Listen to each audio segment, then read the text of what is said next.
मुशी भाई देखे मैच तो आप जैसे शुरू भी बीच में पूरा मैच ही इंपॉर्टेंट होता है, 50 ओवर। जो मेन जो जहां पे इस वक्त हमें समझते हैं कि थोड़ी सी और बेहतर होनी चाहिए वो आपके मिडिल के ओवर्स हैं। उसामा में और शदाब में किस चीज का फर्क है आपको? क्या दोनों जब बॉलिंग करते हैं तो क्या फर्क नजर आता है दोनों में? Well done, Shahid. Outstanding. I think like you putting me under pressure, which is I loved it. ये प्रोसेस की बात है ना, आपने मुझे अंडर प्रेशर किया, अब मैं मेरे ऊपर प्रेशर आ गया जवाब देने के लिए, तो मैं अपने प्रोसेस को याद रखूंगा। मैं आपके क्वेश्चन के जीतने के लिए नहीं करूंगा, मैं आपको जवाब देने के लिए। यही वो कोशिश है जो शदाब की और उसामा मीर की है। कॉन्फिडेंस, रिदम, आपने देखना है कि पीछे उसामा मीर हंड्रेड्स में अच्छा करता आ रहा है, उसका कॉन्फिडेंस लेवल डिफरेंट है। शदाब से परफॉर्मेंस अच्छी नहीं हो रही, उसका कॉन्फिडेंस लो है। अब इस लो और ऊपर वाले कॉन्फिडेंस को आपने मैच करना है कि किस बंदे के अंदर गेंद के अंदर जान है, कौन नेट के अंदर परफॉर्मेंस अच्छी कर रहा है, कौन किसके अंदर ज्यादा कॉन्फिडेंस टेम्परामेंट बेहतर है, उस प्लेयर को फिर आपने डालना होता है। इस सिचुएशन में आपने चांस उस प्लेयर पे लेना होता है, स्पेशली लेग स्पिनर के ऊपर जिसका कॉन्फिडेंस और जिसका दिल बड़ा हो रहा हो। और इस वक्त मेरा ख्याल है उसामा मीर का ज्यादा है, क्योंकि वो अपने उस शेल में नहीं है कि उसको कॉन्सिक्वेंसेस का डर नहीं है। वो एक्साइटमेंट में ज्यादा खेलेगा कि मैं वर्ल्ड कप खेलूंगा, मैं परफॉर्म करूंगा। जबकि शदाब को 3 चीजें करनी है, परफॉर्मेंस भी करनी है, कमबैक भी करना है और लोगों को गलत भी करना है। ये बहुत ज्यादा साइकोलॉजिकली वो अंडर प्रेशर होगा। सो दोनों का कंपैरिजन किया, एक्सपेक्टेशन उसामा मीर से कम है, इसलिए वो अच्छी तरीके से जा रहा है। और उसका बॉल में बाउंस भी ज्यादा होता है और उसका गेंद ज्यादा एक्स्ट्रा क्योंकि लंबा है, और उसकी कंसिस्टेंट परफॉर्मेंस भी, लाइन लेंथ भी शदाब से इस वक्त ज्यादा बेहतर है। ठीक है सवेरा, विकेट्स लेने दोनों लेग स्पिनर एक साथ खेल सकते हैं मैच में।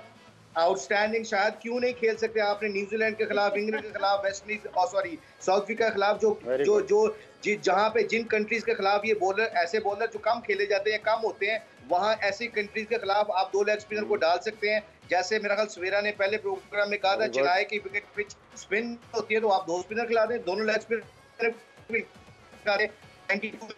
99 में हम कितने मैचेस खेले हैं? शायद वर्ल्ड सीरीज हम जीते थे ऑस्ट्रेलिया में, मैं, आप और सकलैन, हम तीनों स्पिनर खेलते थे सिडनी में खेले, हम एडिलेड में खेले, क्योंकि वहां की पिचें स्पिन होती थी। सो सम टाइम आपको अगर फास्ट बॉलर 10 ओवरों में 70 रन देके 2 विकेट लेता है तो 3 स्पिनर मिडिल में खेले और तीनों अगर अच्छे हैं तो वो अगर 20 ओवरों में 30 ओवरों में 170 रन देके 4-5 विकेट लेते हैं तो आप तो दूसरी टीम को 220 पे आउट कर देंगे मैथमेटिकली। ठीक है, विकेट लेने से फास्ट बॉलर्स की जो फास्ट बॉलर्स की भी हम बात कर रहे हैं, जिस तरह मुशी भाई ने कहा कि टीम मैनेजमेंट का बहुत बड़ा रोल होगा। हमारे पास मॉर्नी मॉर्कल हैं टीम मैनेजमेंट में, और मॉर्नी मॉर्कल ने बहुत ज्यादा खेला है इंडिया में। आईपीएल की तकरीबन कोई 4 फ्रेंचाइज को रिप्रेजेंट कर चुके हैं वो, तो उनका बहुत बड़ा एडवांटेज होगा। हमारे जो फास्ट बॉलर्स हैं उनको गाइड करने में मॉर्नी मॉर्कल एक बहुत बड़ा रोल प्ले कर सकते हैं। लाला अच्छा, मुझसे देखिए, आप जो कोचिंग स्टाफ होता है ना, वो अपने एक्सपीरियंसेस शेयर करते हैं उनके साथ, उनको मेंटली रेडी करते हैं कि इस तरह की सिचुएशन आएगी तो आपने करना क्या है। असल चीज़ है प्लेयर का करना, सबसे इंपॉर्टेंट चीज़ है। तो वो उस प्लेयर को आप मेंटली इतना स्ट्रांग कर दो कि उसको बताओ कि भाई इस तरह की सिचुएशन आनी है, लेकिन अपने प्रोसेस में ही रहना। जो मुशी भाई प्रोसेस की बात करते हैं, वो सबसे ज्यादा इंपॉर्टेंट है कि उस प्रोसेस को प्रॉपर तरीके से करे। इसलिए कि डिलीवर तो प्लेयर ने करना है, कोच तो आएगा बात करेगा आपसे, डिलीवर प्लेयर ने करना है। तो लाला, जो विकेट्स आप देख रहे हैं अभी इंडिया में वार्म अप मैचेस में, विकेट्स कैसी हैं? विकेट्स के हवाले से भी ऐड कीजिएगा, और क्या जो आज विकेट्स के ऊपर थोड़ी ग्रास छोड़ी जाए, लेकिन जो वार्म अप मैचेस में विकेट्स होती हैं जिन पर मैचेस होते हैं, क्या वर्ल्ड कप में भी यही ग्राउंड और यही ग्राउंड तो यही होंगे बट पिचेस यही होंगी, या इन वार्म अप मैचेस के बाद इन पिचेस को दोबारा से तैयार किया जाएगा? देखिए, कोई बहुत ज़्यादा मेरा नहीं ख्याल के फ़र्क होता है पिचों में। बहुत अच्छी पिचें होती है वहाँ पे, अगर ग्रास भी हो वहाँ पे तो बॉल अच्छा निकलता है। अच्छा अगर टाइम करता हो बैट्समैन तो बड़ा ज़बरदस्त वहाँ पे फिर गैप्स बनते हैं। आउटफील्ड बहुत तेज़ होती है, आपकी पिचें सारी ज़बरदस्त मिलेंगी, रनों वाली मिलेंगी। अच्छा मुशी भाई, ये जब आप मैचेस देख रहे हैं तो जो ट्रेंड है वो रन्स बन रहे हैं। बहसियत बॉलर जब आप बाहर बैठते हैं तो आपको तो ये देखने को मिलता है कि पता नहीं मेरे साथ क्या होगा। तो एज ए बॉलर आप क्या सोच रहे हैं, किस तरीके से अपने आप को तैयार करना पड़ेगा? पाकिस्तान को भी जब मैचेस वर्ल्ड कप के शुरू हो जाएंगे तो स्पिनर्स के लिए उन पर बात भी बहुत हो रही है, तो आपके ख्याल में कुछ मुश्किल हो जाएगा? किन चीज़ों को करने की ज़रूरत होगी? इसमें आपने डेटा, आपके एनालिस्ट का बहुत रोल होगा इमरान। इसमें एनालिस्ट का रोल ये होगा कि अगर कोई बैट्समैन ऐसा आता है जो फास्ट बॉलरों के हल्का है, तो कप्तान को फौरन चाहिए कि बाहर से मैसेज जाए, जिस तरह हम करते हैं पीएसएल में। वो फास्ट बॉलर हारिस आ जाए, शाहीन उसको 2-3 ओवर के लिए आ जाए, दोनों एंड से उसके ऊपर फास्ट बॉलिंग का अटैक करवा दें। इवन के पिच के ऊपर आपको पता है कि ये अर्ली ऑन फास्ट बॉलर को अच्छा नहीं खेलता। अगर कोई स्पिनर के खिलाफ शेकी स्टार्टेड है, तो आप दोनों तरफ से स्पिनर को लगा के उसको आउट करने की कोशिश करें।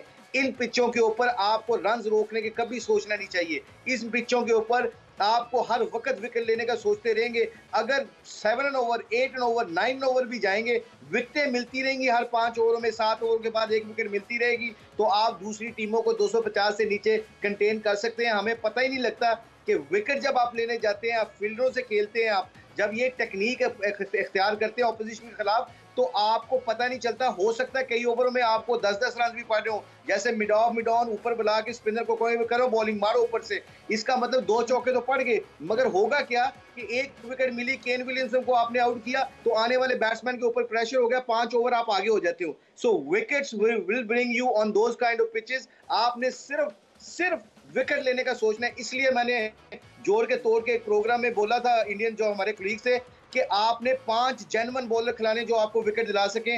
ये बहुत बड़ी सिलेक्शन होती है ऐसी पिचों के ऊपर और ऐसे टूर्नामेंट के ऊपर, जो आपको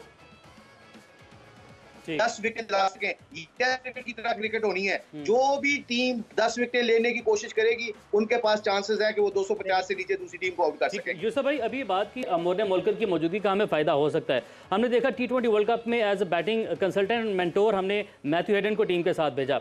अभी हमने ना कोई स्पिन कंसल्टेंट ऐसे टीम के साथ भेजा है, ना कोई हमने बैटिंग कंसल्टेंट या मेंटोर को हम कहें।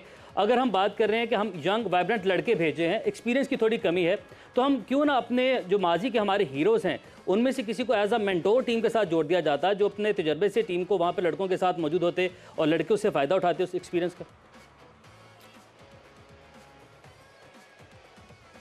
यूसुफ भाई जी बिल्कुल ठीक कह रहे हैं। देखिए, हमारे पास अभी 2 लेग स्पिनर गए हुए हैं, और या हमारे पैनल में भी 2 लेग स्पिनर हैं और दोनों टॉप क्लास। शाहिद अफरीदी के अगर देखें तो 395 वनडे में है, 70 या 80 T20 में आउट हैं। और मैं खुद शाहिद की बॉलिंग को बड़ा रेट करता हूँ, मुशी भाई की बॉलिंग को, क्योंकि मैं खेला हूँ साथ। शाहिद का ड्रिफ्ट करके गेंद स्पिन होता था, पेस थी उसमें, और जैसे विकेट टू विकेट ये बात कर रहे हैं वैसे इसकी बॉलिंग थी। इसका मुशी भाई लेग स्पिन के साथ गुगली बहुत जबरदस्त थी।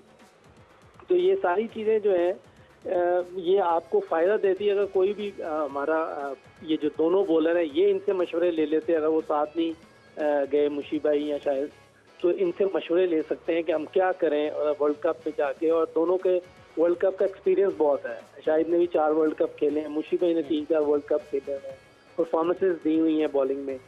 तो अगर ये हमारे लड़के, अभी भी कोई ऐसी बात नहीं है, उधर से फ़ोन करके पूछ सकते हैं। अगर साथ नहीं गए, अगर चले जाएं तो बहुत अच्छा है, लेकिन अगर नहीं गए तो लड़के पूछ सकते हैं। हम लोग जैसे बैटर्स थे, हम अपने बड़े सीनियर से पूछ लेते थे भी इससे हमने क्या बैटिंग है। बल्कि मुशी भाई अक्सर हमें जब बैटिंग प्रैक्टिस कराते थे, हम इनसे काफ़ी चीज़ें पूछते रहते थे। थ्रो डाउन में जब ये हमें करते थे, मेरा बैलेंस, में हमेशा इनसे बैलेंस का पूछता रहता कि मेरा बैलेंस सही है। और ये फिर उसी जगह पे हमें बॉलिंग भी करते थे और थ्रो डाउन भी करते थे।